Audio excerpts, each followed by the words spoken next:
Hello students, in today's video we will learn about pseudo force. देखिए, pseudo force एक important concept है। ये समझने के पॉइंट ऑफ व्यू से बहुत इंपॉर्टेंट कंसेप्ट है, क्योंकि काफ़ी ज़्यादा बच्चों को ये समझ में ही नहीं आता कि सूडो फोर्स हम कब अप्लाई करते हैं और क्यों अप्लाई करते हैं। ठीक है, देखिए सूडो फोर्स बड़े ध्यान से समझिए। सूडो फोर्स होता क्या है? न्यूटन्स लॉ जो चैप्टर है, ठीक है, न्यूटन्स लॉ चैप्टर के अंदर जो न्यूटन्स के लॉ आप पढ़ते हो, वो सारे लॉ एप्लीकेबल हैं इनर्शियल फ्रेम ऑफ रेफरेंस के लिए। What is inertial frame of reference? Inertial frame of reference का मतलब होता है, या फिर न्यूटन के जो लॉ हैं वो इनर्शियल फ्रेम ऑफ रेफरेंस के लिए वैलिड हैं। What is inertial frame of reference? Inertial frame of reference जिसका एक्सेलरेशन जीरो है। What is non inertial frame of reference? जिनका एक्सेलरेशन ज़ीरो नहीं है। ठीक है, अब न्यूटन के लॉ एप्लीकेबल होते हैं, बट हम सूडो फोर्स क्यों यूज़ कर रहे हैं? एक्चुअल में जो अर्थ है ना, उसका एक्सेलरेशन ज़ीरो नहीं है। Earth is continuously revolving.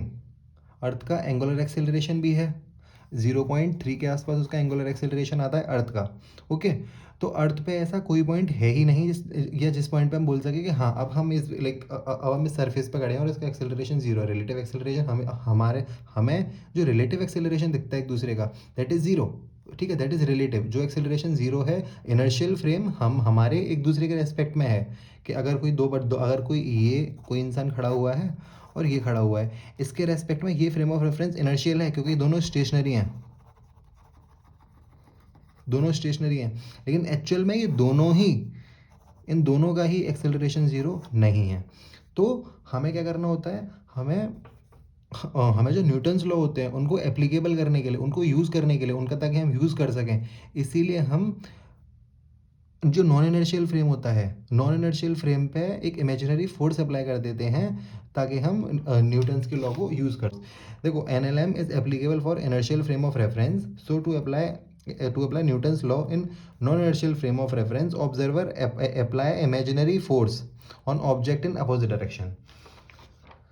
Opposite direction में क्यों क्यों अप्लाई करता है? देखिए, आपको अगर याद हो तो आपने रिलेटिव वेलोसिटी में एक चीज़ पढ़ी होगी कि जब भी हम रिलेटिव वेलोसिटी के क्वेश्चन सॉल्व करते हैं और दो बॉडीज़ हैं जो जो एक साथ मूव कर रही हैं, तो हम एक को रोक देते हैं और उसके एक्सेलरेशन, वेलोसिटी या जो भी उसकी चीज़ें होती हैं उनको दूसरी बॉडी को जो चल रही होती है उसको अपोजिट डायरेक्शन में ट्रांसफ़र कर देते हैं। कुछ इस तरह का ही है। देखिए, सूडो फोर्स की जो वैल्यू होती है ना, एफ सूडो फोर्स, ये होती है एम ए। डायरेक्शन होता है minus. Minus sign direction represent कर रहा है कि बॉडी का एक्सेलरेशन जिधर एक्सेलरेशन होगा, जैसे ये कोई कार है, ये मूव कर रही है और इस पे ये पर्सन खड़ा हुआ है, ये कार मूव कर रही है ए एक्सेलरेशन से, तो नेगेटिव साइन बता रहा है कि इसके ऊपर जो सूडो फोर्स लगेगा उसका डायरेक्शन होगा अपोजिट। और कितना लगेगा? एम ए के बराबर। एम क्या होता है यहाँ पे? बॉडी का मास। जिसके ऊपर लग रहा है सूडो फोर्स उसका मास होता है एम, और एक्सेलरेशन जिस सरफेस पे वो पर्सन खड़ा हुआ है, जिस एक्सेलरेटिंग फ्रेम पे वो पर्सन खड़ा हुआ है, दैट इज द एक्सेलरेशन। ठीक है, तो सूडो फोर्स में मास क्या हो गया? मास ऑफ बॉडी का मास, और एक्सेलरेशन किसका होता है? Accelerating frame on which person standing. ठीक है, अब देखिए, आपको मैं आपको प्रॉपर अप्लाई करके बताता हूँ कि सूडो फोर्स यूज़ कब करते हैं, कैसे करते हैं। देखिए, बड़े ध्यान से सुनिएगा। ये है कोई लिफ्ट, ठीक है, ये कोई लिफ्ट है और यहाँ एक पर्सन खड़ा हुआ है चुपचाप शांति से। पर्सन का जो मास है वो मैं पहले ही आपको क्लियर कर किए दे रहा हूँ। पर्सन का जो मास मैं कंसीडर कर रहा हूँ दैट इज़ 50 kg। ठीक है, अभी देखिए सूडो फोर्स की वजह से क्वेश्चंस कैसे गलत होते हैं और सूडो फोर्स क्यों अप्लाई करना ज़रूरी है। पर्सन का मास मैंने लिया 60 kg। ठीक है, मैंने ऑब्जर्वर खड़ा कर दिया यहाँ लिफ्ट के बाहर। ऑब्जर्वर कहाँ कहाँ खड़ा है? ऑब्जर्वर खड़ा है लिफ्ट के बाहर खड़ा होके। ठीक है, ये है ग्राउंड पे और ये है लिफ्ट में। तो देखिए, और ये जो लिफ्ट है, लिफ्ट इज एक्सेलरेटिंग अपवर्ड। कितने मीटर पर सेकेंड से एक्सेलरेशन है लिफ्ट का? 5 मीटर पर सेकंड स्क्वायर, ठीक है। 5 मीटर पर सेकंड स्क्वायर से लिफ्ट जो है वो ऊपर एक्सेलरेट कर रही है। अब जब लिफ्ट ऊपर एक्सेलरेट कर रही है तो ऊपर नॉर्मल रिएक्शन लगेगा, नीचे एम जी लगेगा। तो क्या इक्वेशन क्या बनेगी, N minus M g is equal to M a. तो एन माइनस एम जी कितना है, मास कितना था 50 into 10 is equal to mass कितना 50 इंटू एक्सेलरेशन कितना है 5।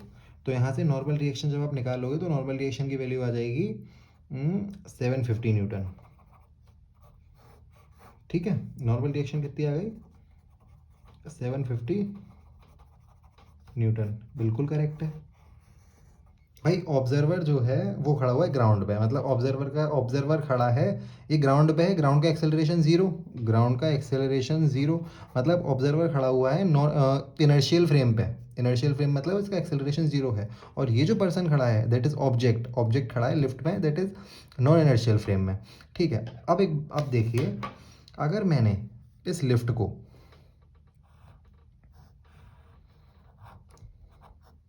सेम कंडीशंस में रखा, ये यही पर्सन खड़ा हुआ है जो यहाँ खड़ा था, एक्सेलरेशन अभी भी ऊपर ही है 5, ठीक है।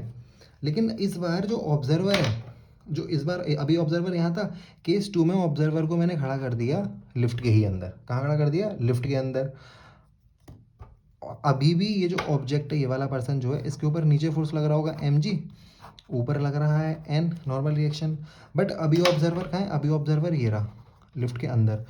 तो इसके जब हम बाहर थे तो हमें ये दिख गया था, जब ऑब्जर्वर बाहर था तो उसे ये दिख गया था कि अच्छा ये जो लिफ्ट है इसके ऊपर एक्सेलरेट कर रही है 5 से। तो हमने देख लिया कि अच्छा ऊपर एक्सेलरेशन है तो एक्सेलरेशन की तरफ वाले फोर्सेस बढ़े, तो हमने इक्वेशन बना दी N minus M G equals to M A. इस केस में तो इसका एक्सेलरेशन जीरो दिखेगा। Acceleration of object with respect to observer is zero, मतलब कि ए रिलेटिव जीरो हो गया। जब ए रिलेटिव इस केस में जीरो हो गया तो इसका एक्सेलरेशन, तो इसके अकॉर्डिंग आप ऐसे मत देखना कि आपको एक्सेलरेशन दिख रहा है। आप एज्यूम करो कि ऑब्जर्वर आप हो, आप खड़े हो लिफ्ट के अंदर, तो लिफ्ट के अंदर आपको इसका एक्सेलरेशन जीरो दिखेगा। इसका एक्सेलरेशन दिखेगा नहीं, बट एक्चुअल में एक्सेलरेशन कितना है 5, बट आपको नहीं दिखा तो आपने अवॉइड कर दिया, आपने इग्नोर कर दिया। तो इक्वेशन इसके अकॉर्डिंग फोर्सेस बैलेंस होंगे। तो इक्वेशन क्या बनेगी इसके according, according to observer normal reaction बराबर होगा एम जी के, मास कितना है 50 इंटू 10 जी की वैल्यू, तो ये आ गया 500 नॉर्मल रिएक्शन। क्या ये नॉर्मल रिएक्शन, वही नॉर्मल रिएक्शन आया जो ये आया था, डिफरेंस आ गया बट कंडीशन सेम है। अभी भी एक्सेलरेशन 5 है, यहाँ भी एक्सेलरेशन 5 था, बट नॉर्मल रिएक्शन की वैल्यू गलत आ गई, इसीलिए ये वाला पार्ट हो गया गलत।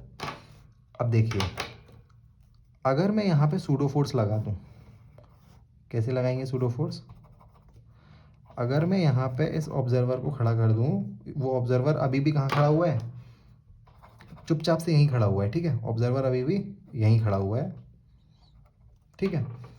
ऊपर लग रहा है नॉर्मल रिएक्शन, नीचे लग रहा है एम जी, नीचे लग रहा है एम जी, ठीक है। एम जी थोड़ा सा गड़बड़ हो गया, ठीक है, लेकिन नीचे लग रहा है एम जी। अच्छा, डायग्राम फिर से बना दूँ क्या,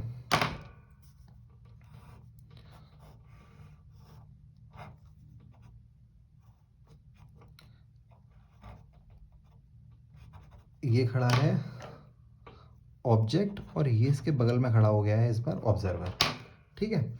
इस पे नीचे एम जी लग रहा होगा ऑलरेडी, इस पे ऊपर नॉर्मल रिएक्शन लग रहा होगा ऑलरेडी। अब देखिए, और एक्सेलरेशन लिफ्ट का अभी भी ऊपर है 5 मीटर पर सेकंड स्क्वायर, ठीक है। इसे हटा देना, इसे काट देना है, कुछ नहीं है, ठीक है, ठीक है। एक्सेलरेशन है 5 मीटर पर सेकंड स्क्वायर ऊपर। यहाँ पे गड़बड़ क्या की थी, एक्सेलरेशन नहीं देखा था, क्योंकि इसके रेस्पेक्ट में एक्चुअली गड़बड़ भी नहीं थी, बट इसके रेस्पेक्ट में एक्सेलरेशन इसका जीरो था, इसलिए हमने ऐसे कर दिया। बट देखिए यहाँ पे क्या करेंगे, यहाँ पे हम एक फोर्स इंट्रोड्यूस कर देंगे, दैट इज सूडो फोर्स। हमें पता है कि अगर ऑब्जर्वर खुद नॉन एक्सेलरेटेड, अगर ऑब्जर्वर खुद एक्सेलरेटिंग फ्रेम में है, तो वो क्या करेगा, वो उसके ऊपर जितना एक्सेलरेशन लग रहा है या फिर उसके ऊपर जितना फोर्स लग रहा है, वो उस फोर्स को ट्रांसफर कर देगा जिसको वो ऑब्जर्व कर रहा है उसके ऊपर। मतलब इसके ऊपर कितना, ये जब ऊपर जा रहा है तो इसके ऊपर कितना फोर्स लग रहा है, ये ऊपर जा रहा है, एक्सेलरेशन ऐसे जा रहा है, तो क्या इस वाले के ऊपर एक्सेलरेशन ऊपर लग नहीं रहा होगा, एक्सेलरेशन ऊपर, फोर्स इसके ऊपर कितना लग रहा होगा, F is equal to M a, जो इसका मास होगा। तो ये एम ए फोर्स को इसको ट्रांसफर कर देगा कहाँ पे, नीचे की डायरेक्शन में, that is m A.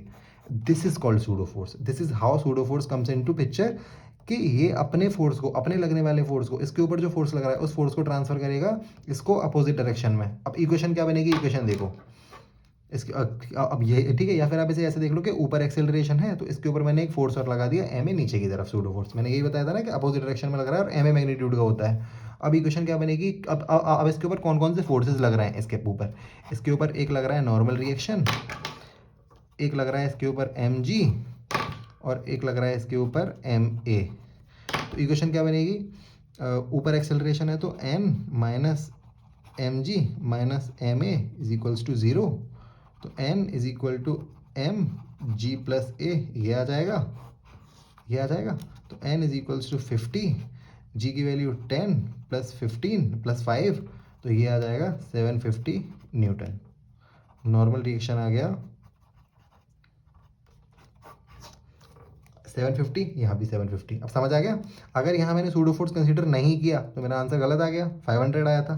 But यहाँ ऑब्जर्व, या तो देखो आप इनर्शियल फ्रेम से सॉल्व करो, या जो ऑब्जर्वर है, मतलब आपके पास दो ऑप्शन है, या तो आप ग्राउंड पर रहो, इनर्शियल फ्रेम में रहो, या अपना एक्सेलरेशन जीरो रखो तब ऑब्जर्व करो।